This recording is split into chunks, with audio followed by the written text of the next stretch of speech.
So be inspired, not just reading it and say, no, just transform yourself. See what you can gain from that and grow from that. And another thing, today is also the Jayanti of Vallabhacharya,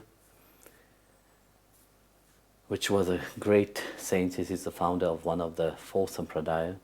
It's also called Rudra Sampradaya, Bhakti Marga, and so on.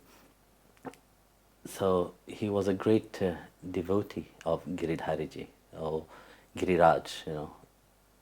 So also in Bhakti Marga, they worship Yamuna Maharani a lot. As you know very well, the temple in Vrindavan is Yamuna and Giridhariji.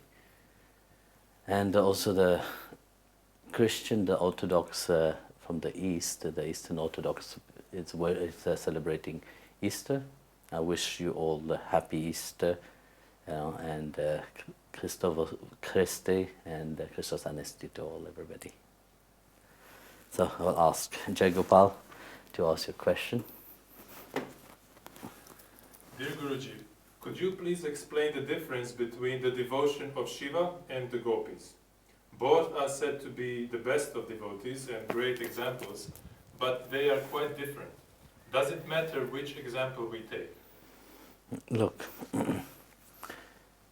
Shiva is a lord of gunas, you know. Whereas the devotee, they are representative of devotion into whatever they are doing, into the material life. When we take, for example, the gopis, you know, a few days ago there was a question about gopis and Radha, whether it was yesterday or the day before, a few days ago. We have to see, they are all elevated soul, which means their level of spirituality and their relationship to the Supreme Lord is a model to everybody. So when we take Lord Shiva, which is the Lord of the Guna, now, Lord Shiva is always absorbed in remembrance of Sri Ram. You know, wherever he's meditating, he's always meditating upon the Supreme Lord himself. And the gopis is also doing the same thing. Whatever they are doing in their daily life, they are doing in remembrance also. They are not sitting in meditation, but they are doing through being active into the outside world. See, both of them, their mind is fully absorbed. One is through sadhana, sadhana bhakti. You see, where one is fully absorbed in meditation. But what is the goal of one meditation? Lord Shiva, which represent here the great yogi itself, said a yogi, even being sublimely, you know, being exalted, being great, achieve a very great level in spirituality, but yet they are fully absorbed into, he's fully absorbed into the name of the Lord, you know, that supreme aspect itself of the Lord. You know. So you see Lord Shiva, when he's sitting in meditation, Parvati asked him, on whom are you meditating? Now you, which is the Lord, everybody called you Mahadev, you know. So you're not just a Dev, you're Mahadev, you're the great God itself. No? But on whom? If you are so great, you are fully realized, okay, everybody's looking at you, you know, praise to you, Lord Shiva. But yet, when we look at you, you're sitting always in deep meditation. So the object of one meditation, who is that object of your meditation, Lord Shiva? The object of my meditation is on Ram. You know, my object of my meditation is on the Supreme Lord himself, you know, Sriman Narayana himself. So this is the aim which we have to see, you know. When in the Bhagavad, you know, Canto 10, chapter 84, 16, 17. So what the rishis said to what they say to the Lord, said, look, we, the learned one, we are the rishis, we are learned, we know everything about everything around, We are so bewildered by your Yogamaya. We're bewildered by your Yogamaya. We can't comprehend. When you descend into this world, you see, you're acting so normal, just like a normal human being, as if you are yourself ignorant like all the other people. You're acting so normal. But we know, you see, you have come onto this earth. You have taken this earth, which have given so many forms and aspect in itself. You, which is the Lord of the creation, which all this universe have been created. You maintain everything. You hold everything. And you dissolved everything back, So you are creator, protector, and destroyer of everything. But yet, you are not bound by anything. Nothing of these really touch you, even if you are acting so normal. So here we see, that Bhagavan, even when he incarnates in this world, he acts so normal now. Even the rishis are bewildered by the maya of him, because he have covered himself, he have hide himself, he hide his divinity. He is such a great actor, but people doesn't recognize him. So Bhagwan Shankar, who see, this Supreme Lord, he recognized that Supreme Divinity itself, So how can he not meditating upon the Lord himself? Like I said, he is the Lord of the gunas, of course, the Lord of the three gunas, which is he have mastered the free quality. So here you see Lord Shiva himself being absorbed in devotion to the lotus feet through his sadhana. So here he's showing an example how to be a great devotee, how to be a devotee, even being exalted, being self-realized, but yet the object of my meditation is the feet of the Lord himself. Then you see the gopis, the gopis being into the world outside, they are normal people, they are doing the crawls of the daily life. They are working in the field, they are milking the cow, they are looking after the children, they are looking after the husband, of their mother-in-law and father-in-law, whatever, But yet, you see, also this is clear for them. The object of whatever they are doing is for the attaining of Krishna. So the object of both, whether it is Shiva or the gopi, are example, but where they are focusing. For both of them is to attain the Lord. The gopis are doing all the crawls of the daily life, because you can't sit like Lord Shiva through hours and days and years into deep meditation, So if you could do that, you go into Nirvikalpa Samadhi and stay there forever, like the great sages have. You have seen it, you have heard about it. The rishis, they could sit for many years, in deep contemplation upon the Supreme Lord. If you could do that, then take Lord Shiva as the example. But if you see that the gopis being into the world, you are into the world, they are reminding you by doing your duty, but let your mind be upon the Lord, then take the gopis as an example. So wherever you are, whatever you are doing, knows one thing, is that you are doing for Bhagavan himself. You are doing it for Krishna. So if that is clear inside of you, so you will see that there is no different. Because both of their relationship towards Krishna is unique. Both of them want to be with him. So both are example where one mind must focus and where one mind must be absorbed.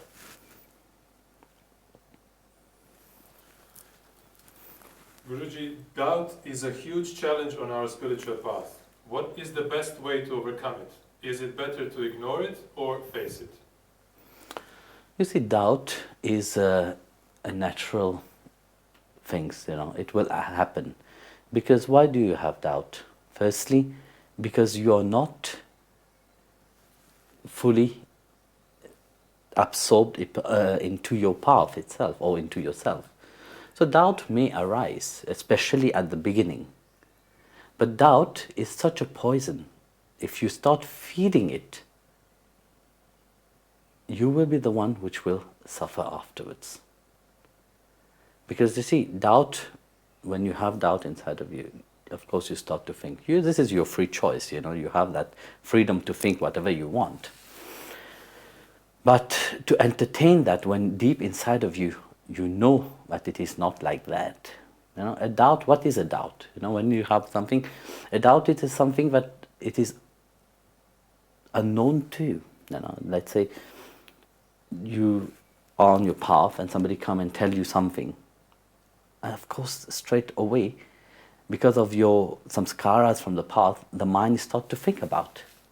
So when the mind starts to think about, you start to create, oh, am I right on this path or not? Is it true what I'm feeling or not?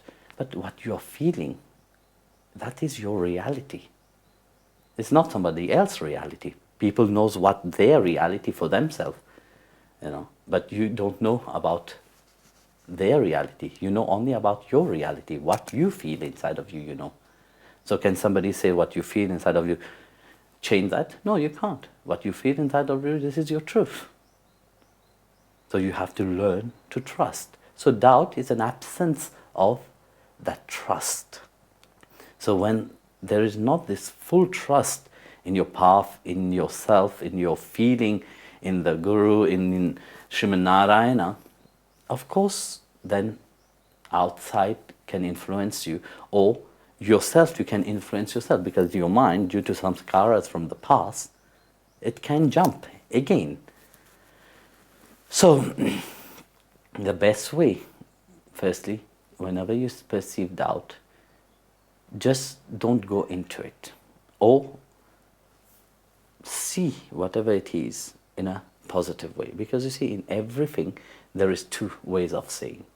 Either you take one thing as positive or negative. This is depend on which state of mind you are. You see, because when doubt arises, firstly, of course, the negativity is more stronger because it's weight heavier. But are you free from that? No. It makes you stress, it makes you worry, it makes you uneased, because you know deep inside of you, it's like a fight, Here is something and here is another thing. So it is like a deep fight between the two. Sadly, is that many people start to listen to their mind. Then they lose the reality. You see, that is where you have to take the challenge of it. You see, go face it, go through it.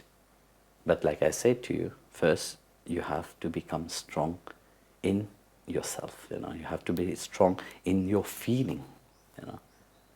Because you see, in doubt, people very often lose reasoning. They stop to reason. Very often you see that, in people. Then you ask yourself, what have happened to these people? They stop to use their brain. You can't become dumb from one moment to the other, but yet people do.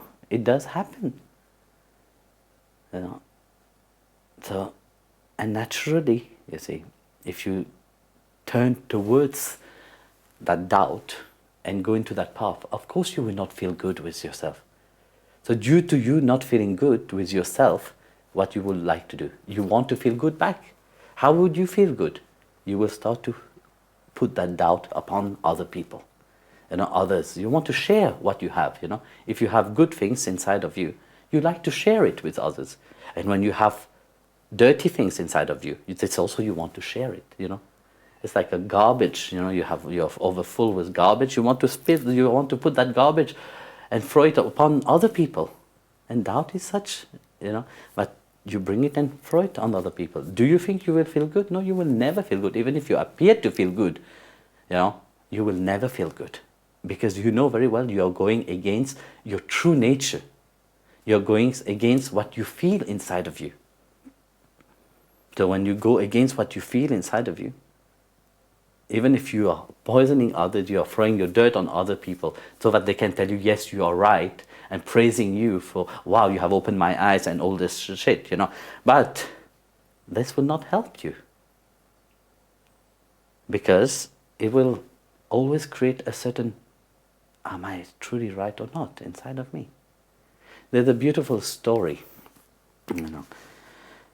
There was a girl and a boy. So they were playing. The boy had a variety of marble. You know, this little round thing that when you were small you play.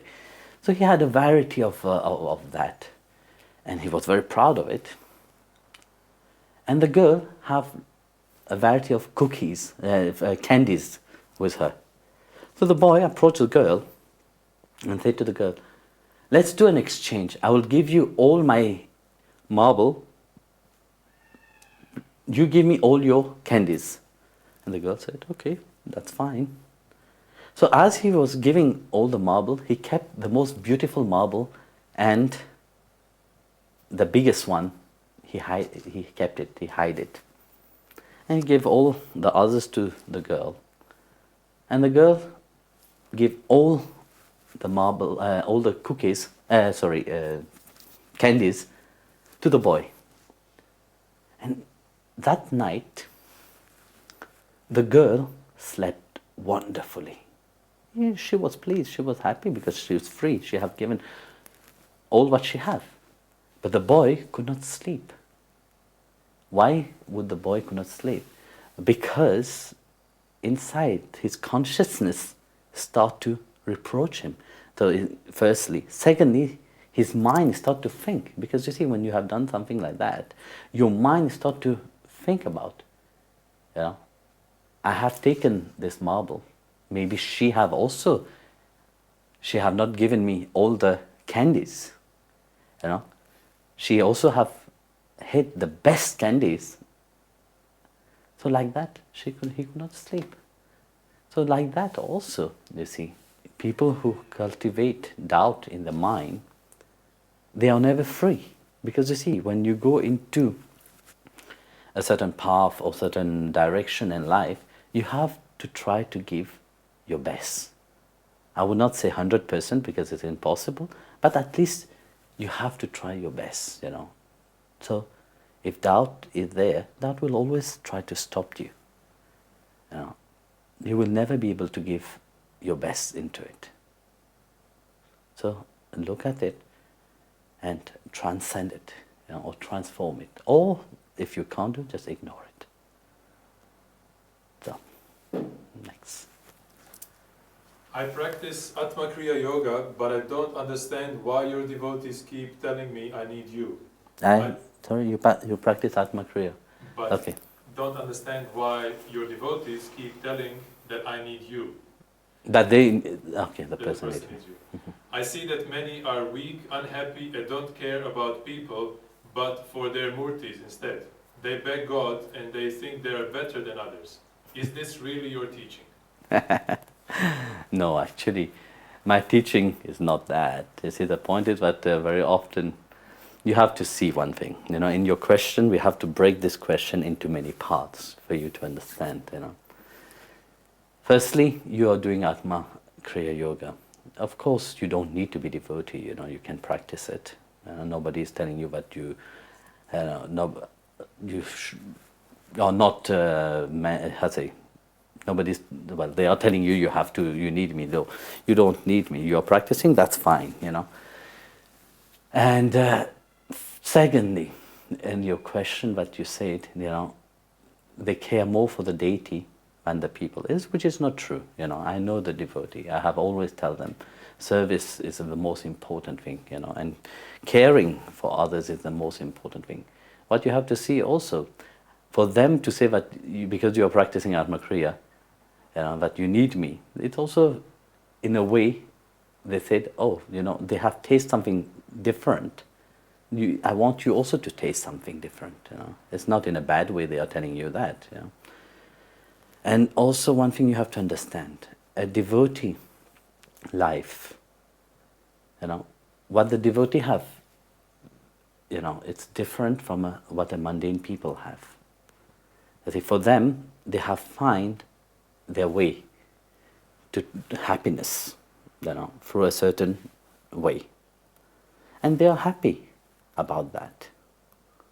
And I will not say that my devotee are not happy.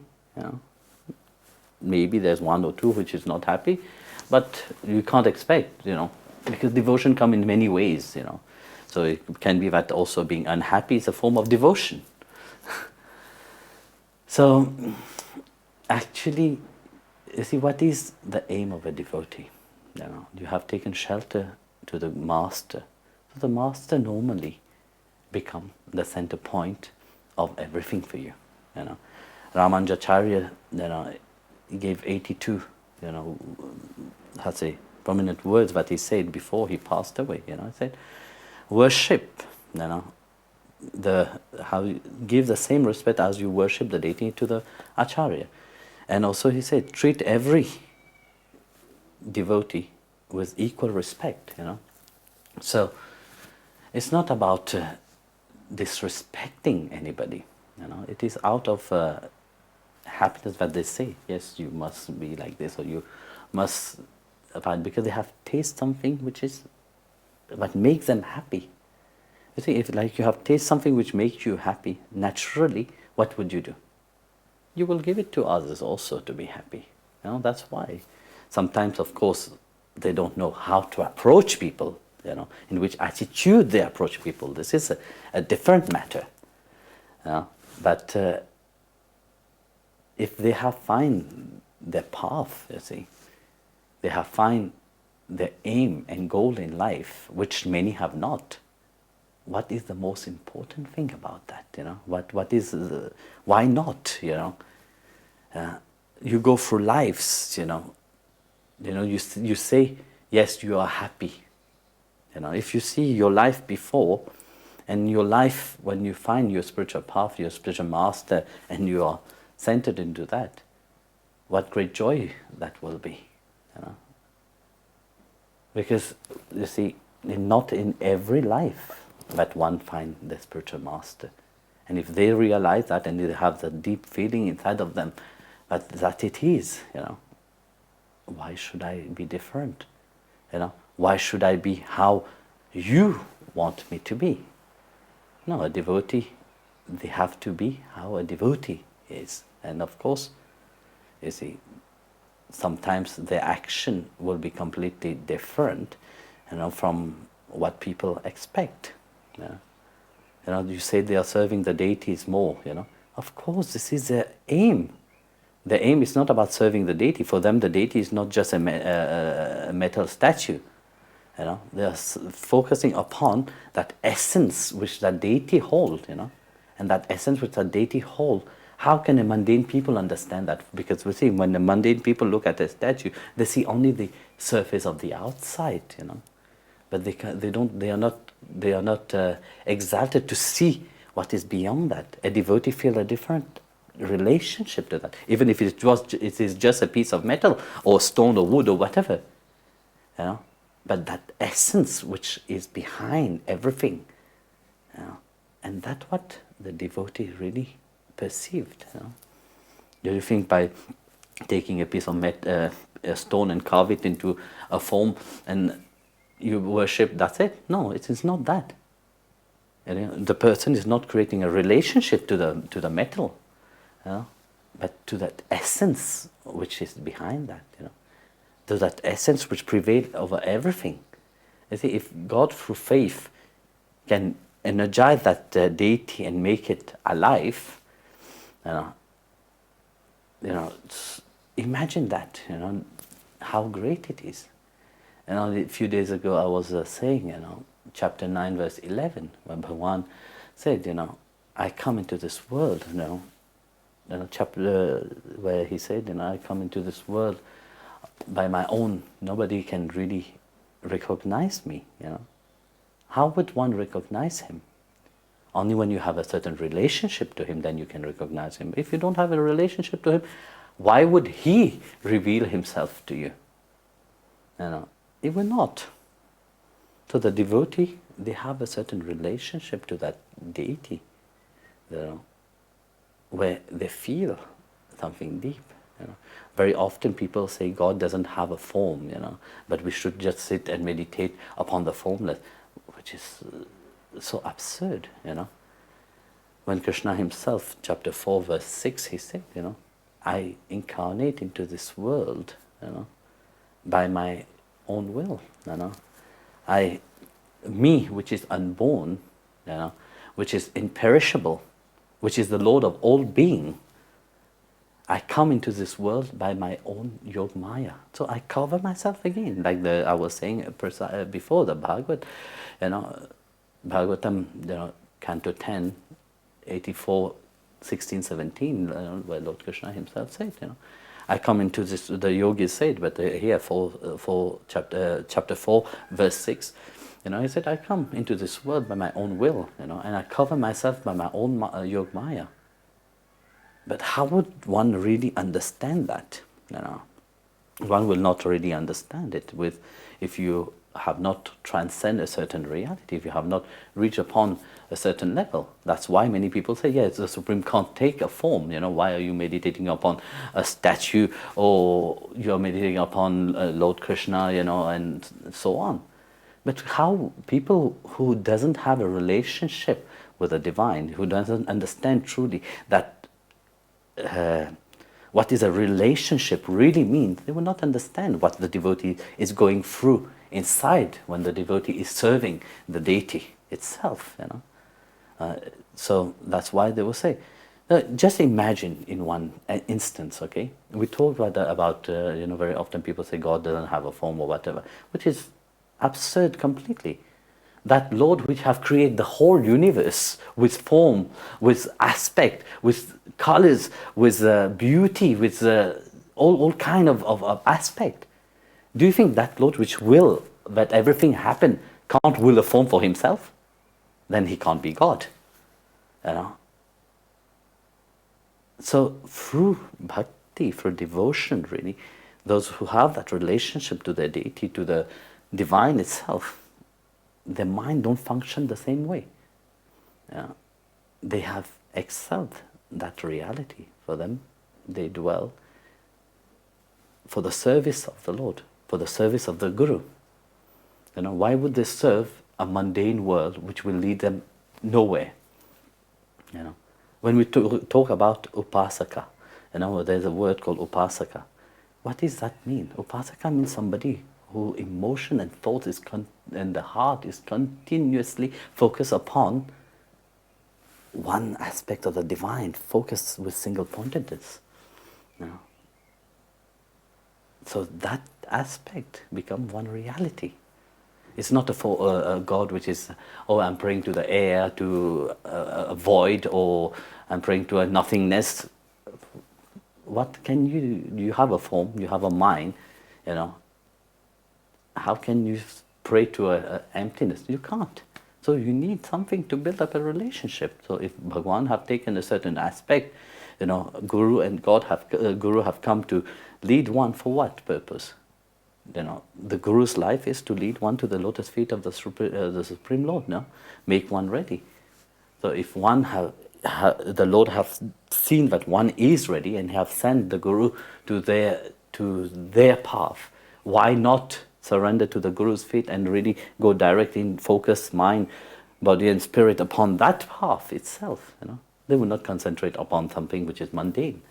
So for your happiness, do you think the devotee must be how you want them to be? No, the devotee will be how they have to be. And the devotee's duty is to show others how they are and help others also to transcend the limitation. Of course, like I said to you, in which attitude you are doing it. You see, the devotees, maybe that they have to look into that. So, in this context, you see, I would say that my devotee, if they are listening to what the Guru is saying, they should always follow what the Guru is saying. And mundane people from the in the mundane world will give you advice only about mundane things. Like I said, if you want to learn mathematics, you go to a professor of mathematics. If you want to learn physics, go to a physics. But if you want to learn about spirituality, go and surrender to a master. And like you're saying, if you're talking about my devotee, being different, of course my devotee is different. In your eyes it is different because you are completely focused upon other aim. Whereas my devotee is focusing upon Guru and God. That's what I have teach them. So. Dear Guru Maharaj, what is the real difference between Pada Seva Bhakti and Dasya Bhakti, or are they ultimately the same? Pada Seva Bhakti and Dasya Bhakti. So, Pada Seva, firstly, what it is, we have to see. The worship of the Lord, no? So, and Dasya Bhakti. So when you worship the Lord, firstly, we are all servant of the Lord. No? We are all here to serve Him. We don't know anything. No. Do we know what is liberation? We talk about mukti. Everybody like that word, mukti, to be liberated. It's true. Who don't want to be liberated? Everybody want to be liberated. Everybody want to be free. But do we know what it is? No. You see, your mind is not free. Your mind is fully attached to the matter on the outside. It can't be free. So, when we talk about freedom, we have just an idea of freedom. But yet, when we talk about mukti, we don't have any idea what it is. So, of course, we talk about being free. But can we be free when we don't know what it is? No, we can't be free when we don't know what it is. So, in that context, you see, we rely upon the grace of the Lord, because He's the only one who can free us. When we surrender to Him and He sees that we are worthy of it, of course, then He free one through His grace. So attaining the grace of the Lord, we start by doing Pada Seva, where we give a certain direction to our mind. So when we start serving the Lord, automatically we become servant. So we render service to Him. But servant is not in a way that you understand. So you have to understand, if you're asking about Pada Seva, you for sure understand the difference between a servant of the outside and a servant to the Lord Himself. Because a servant to the Lord Himself have great joy inside of them. And of course the servant is always ready to serve the Lord. So both is the same. Pada Seva and Dasya Seva is the same thing. So you can't do Pada Seva not being the servant. Then what the use of serving? So, it reminds me of a beautiful story, actually. Because you see, when we are talking about service, we are talking about not service just to some things. We are serving the Supreme Lord Himself. So that is the aim of it. That we are serving the Supreme, and that Supreme reality, it's automatically make us humble. So, in the life of Mirabai, for sure you know about Mirabai. So Mira was always fully and madly in love with Krishna. So for her, Krishna was everything, and Giridhar Gopal was everything for her. So whatever she will do, she will talk with Giridhariji, she will laugh with Giridhariji, and of course she will quarrel with Giridhari, not only laughing nicely, talking, but they will fight also, So that was their relationship.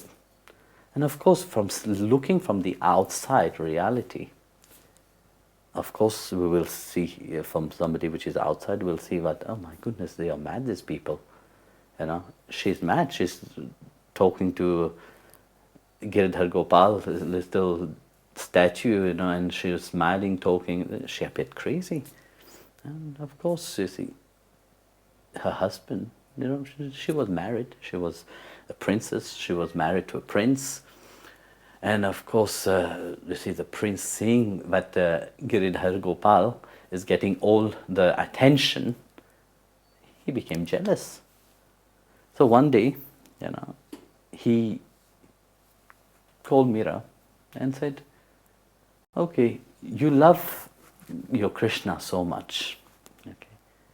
You think about him, you talk about him, you dance for him, you laugh for him, you cry for him. Where is he? Why he don't come? Mira was in bliss, because this is one reality which a true bhakta have, be the perceived more than a normal people have. So Mira said to her husband, said, Krishna is everywhere. Krishna is here. Krishna is everywhere. Krishna is, was, and will always be. He's eternal. Then she said, one beautiful thing to her, that whereas you are here today, tomorrow you will not be here. So one day you are here, and another day, one day you are not here, another day you are not here. Okay? And in between these two existences, you said that you exist. Said one day you are not here, the next day you are not here. But in between two non-existence, how can you exist? As Krishna exists always. That you are the prince. I can be with you. We can be I can stand by you. But the distance is far. There's a big distance. Whereas Krishna, which lived 5,000 years from Mira's time, So the distance between Krishna and Mira in time is very near. So you see the two existence, the dimension itself is a different dimension in itself. So the devotee have that relationship. It is beyond time, beyond a limitation, because it is a love relationship. You see, this love which bring everyone close to each other. You see, because in love there is no distance. That's why people long for love always, to remove that distance. But when there is a distance, love doesn't exist. So love bring one close to each other. So that's the instant that why we love, So when bhakta find that eternal love inside of them, they feel that beloved Lord is not far away. That beloved Lord is there with them. Every moment of their life, they feel him. It's not just a small statue. You don't perceive that statue anymore. That element which is outside has transmuted itself into the infinite Lord himself. Even being in the form that the yogis said earlier, I was telling now, the sadhus, the rishis actually, they said, bewildered by your maya, you even act so normal, you know. So here, you see, the devotees who have ascended into that, they are also bewildering the other people on the outside. They are bewildered by Maya. How could they recognize the greatness of a devotee? How would somebody which is fully absorbed into the delusion world of Maya outside, where Maya is covering them so much, how would they understand what is happening within the heart of a devotee? You know, only the Guru knows what is happening into the heart of the devotee. That's why one takes shelter to Gurus, you know, because they understand that Guru can free me from that, you know.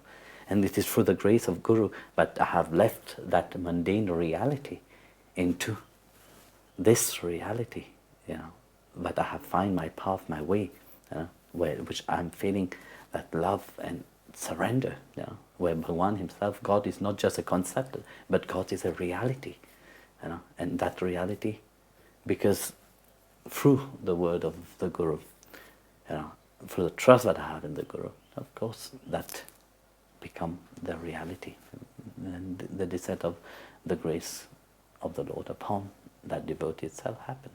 So for Meera, this was that reality which she lived, you know. And those which is doing Pada Seva, into the, of course, when you're doing Pada Seva, like I said, it is also the Astya Bhav, you know. So it automatically makes you humble, and it automatically open that love relationship towards the Supreme Lord himself. So, Jai Gurudev, everybody.